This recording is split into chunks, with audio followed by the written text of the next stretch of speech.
दफ्तर दर दफ्तर भटका पिता, लेकिन बेटी के इलाज में मिली सफलता। संघर्ष बना प्रेरणा।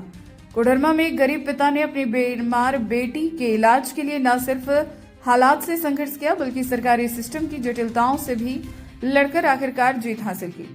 सीमित संसाधनों और लगातार परेशानियों के बावजूद पिता ने हिम्मत नहीं हारी और दृढ़ संकल्प के साथ अपनी बेटी के इलाज की राह आसान कर पाई। इलाज के दौरान उन्हें बार बार सरकारी प्रक्रियाओं, कागजी औपचारिकताओं और दफ्तरों के चक्कर लगाने पड़े, लेकिन बेटी की हालत ने उन्हें और मजबूत बना दिया।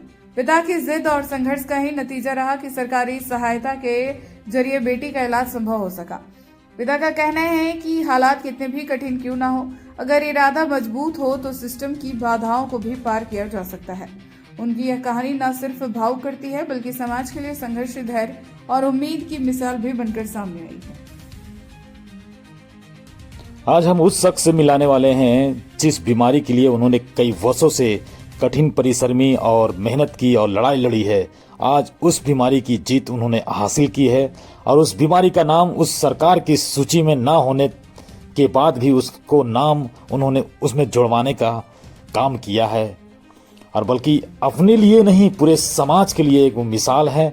और अब पूरे झारखंड राज्य में इस बीमारी का लाभ कोई भी व्यक्ति ले सकता है जो जरूरतमंद है। आज उनसे ही मुलाकात कराएंगे। जनता वन न्यूज आज एक ऐसी बीमारी के बारे में हम बताने जा रहे हैं, जैसे काफ़ी सालों से एक ऐसे शख्स हैं जो इस बीमारी को लेके लड़ रहे थे, और एक टेम्पू चालक हैं जो इस बीमारी का कभी हल निकालना भी बहुत मुश्किल था।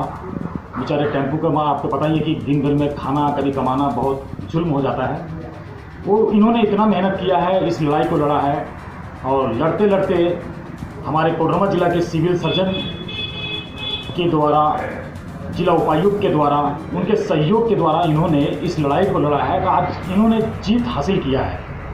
आज बल्कि अपने लिए नहीं, बल्कि उन शख्स के लिए जिनके घरों में पीड़ित लोग हैं, जो अपने बच्चों का या अपने गार्जियन का, उनके या फिर बूढ़े बुजुर्ग जो भी उनके व्यक्ति बीमार है इस बीमारी से, जैसे पैरालाइज टाइप का एक बीमारी होता है, जैसे बहुत से लोग इस बीमारी का इलाज नहीं करा पाते हैं, उतना पैसा नहीं आ पाता इनके पास। और जिनके पास पैसा है वो तो इस बीमारी का इलाज करा लेते हैं, जिनके पास पैसा नहीं है वो लोग तो इलाज बिल्कुल नहीं करा पाते हैं। अब उस बीमारी को लड़ते हुए इन्होंने जीत हासिल की है।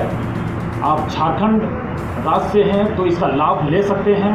हम उस शख्स से मिलाने जा रहे हैं जिन्होंने इस लड़ाई को लड़कर मुकाम हासिल किया है, बल्कि आपके लिए, अपने लिए नहीं बल्कि सभी के लिए।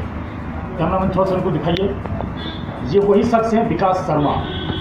इन्होंने उच्च न्यायालय, हाईकोर्ट के द्वारा इस लड़ाई को लड़ा और इस बीमारी को मुख्यमंत्री के असाध रोग में की सूची में जोड़ा गया है। कैसे क्या हुआ और कैसे आप इस बीमारी को पहुंचे और इसका पहल निकाले हैं, विकास जी थोड़ा से बताएं लोगों को जो पीड़ित है इसका लाभ ले सके। पहले तो आपके चैनल को हम नमस्कार बोलते हैं, धन्यवाद देते हैं, ताकि हमारी बात को आप हमारे तक नहीं पूरे राज्य में फैलाने का काम कर रहे हैं। और आपके माध्यम से पूरे राज्य में अगर ये बात फैलती है तो उसके लिए बहुत बहुत आपको धन्यवाद, जो आपने कमरा काम किया उसके लिए। ये बीमारी एक बहुत ही लंबा बीमारी है और इसका इलाज हमारे ज़िले में या हमारे राज्य में नहीं है। इसका इलाज हमने जहाँ तक अभी तक पता किया कि इसका सबसे पहला इसका इलाज दिल्ली एम्स में है, दूसरा CMC भेलौर में है, और तीसरा कोई हॉस्पिटल बम्बई में है, जो उसका नाम हमें पता नहीं, वहाँ इसका इलाज है। लेकिन यह इलाज कोई 1 साल, 2 साल या 6 महीने का नहीं है। ये इलाज लंबा चलेगा, 10 वर्षों में भी ठीक हो सकता है, 12 वर्ष भी लग सकता है, 15 वर्ष भी, लेकिन ठीक हो जाएगा। ये डॉक्टर 100% हमको आश्वासन दे रहे हैं कि ये बीमारी लंबा है और ये ठीक हो जाएगा। आपको यहाँ तक पहुँचने के लिए किन किन कठिनाइयों का सामना करना पड़ा है और कैसे पहुँचे हैं, कैसे आपने इस जीत को हासिल की है? मैंने क्या कुछ कहेंगे इस पर? मैंने ये लड़ाई लड़ने में बहुत कष्ट हुआ, हमें बहुत तकलीफ हुई, हमें कोई भी जानकारी हमारे पास नहीं थी, और मैंने एक एक आदमी से संपर्क करते हुए, कुछ सामाजिक लोग थे, कुछ जैसे भी व्यक्ति हमको जिस रास्ते पर हमको बताया चलने के लिए, उस रास्ते पर मैंने चलने का कोशिश किया, बहुत ठोकर लगी, मैंने गिरा। जैसे कि कहीं ऑफिस में जाता था मैं, वो अधिकारी हमको डांटकर भगा देते थे, कोई दिन भर बैठाने के बाद भी हमसे संपर्क नहीं करते। मैं बहुत निराश उदास होने के बाद भी मैंने हार ली। मैंने जब हमारी बच्ची को इस तरह का बीमारी हुआ तो हमें डॉक्टर के द्वारा कहा गया कि आप फिलहाल तुरंत 1 लाख रुपए की राशि उपलब्ध कराएं ताकि हम इसका आगे उपचार कर सकें। और मेरे पास 1 रुपया भी नहीं था। उसी परिस्थिति में मैंने कोडरमा सिविल सर्जन को आवेदन दिया, उपायुक्त कोडरमा को आवेदन दिया, परंतु सभी ने हमें यही बोला कि मैं आपके साथ, आपकी बच्ची के साथ हमदर्दी है, पर मुख्यमंत्री असाध रोग की सूची में नहीं होने के कारण मैं आपका कोई भी मदद नहीं कर सकता। अगर आपको हमसे मदद चाहिए तो मैं अपने तनख्वाह से या अपने पास से मैं 1000, 2000, 5000 दे सकता हूँ, लेकिन योजना से मैं आपको 1 लाख रुपये। मैंने जैसे तैसे करके अपनी बच्ची का इलाज आज भी जारी किया और आज तक हमारी बच्ची का इलाज चल रहा। तो हमें कुछ ऐसे, मैं एक कोडरमा में मैं टेम्पू चलाता हूँ और अपने पूरे परिवार का भरण पोषण करता हूँ, तो हमारी गाड़ी से बहुत से अच्छे व्यक्ति भी आते हैं, बुरे व्यक्ति भी आते हैं, तो हमें उससे कोई लेना देना नहीं।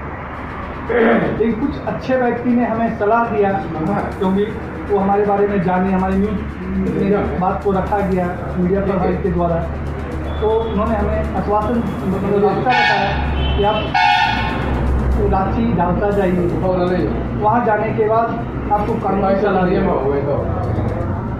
मैंने पूछते कुछ लोगों से रांची हाईकोर्ट गया, वहाँ अपने उच्च अधिकारी से अपनी सारी पीड़ाएँ बताई कि हमारे बच्चे के साथ ऐसा ऐसा कुछ प्रॉब्लम है, जो उसे एक गंभीर बीमारी है, जो मुख्यमंत्री असाध रोग की सूची में जोड़ा नहीं गया और जिसके कारण हमें भी लाभ नहीं मिल पा रहा है और हमारे झारखंड में जो भी इस बीमारी से पीड़ित है उसको भी लाभ नहीं मिल रहा है।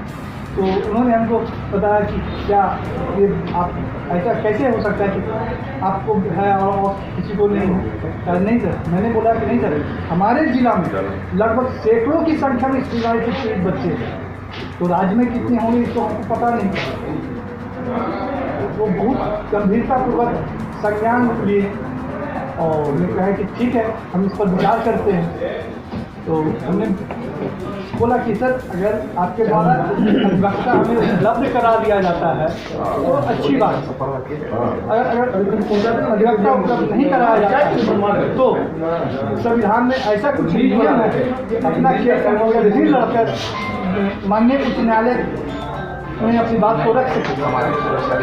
तो उन्होंने हमें आश्वासन दिया कि ऐसा भी करने की जरूरत नहीं है, आप घर जाइए और आप बीपीएल परिवार से अगर आते हैं तो सारा डॉक्यूमेंट हमको आप जितना जल्दी ला कर देंगे उतना जल्दी हम आपको अधिवक्ता को उपलब्ध करेंगे। मैंने तुरंत वापस घर आया कोडरमा, सारा डॉक्यूमेंट्स लिया, लेकर फिर दूसरे दिन गया, उन्होंने तुरंत एक अधिवक्ता हमें उपलब्ध कराया जो राजेश कुमार मेहता, हाईकोर्ट में एक जाने माने वकील है, सीनियर वकील है।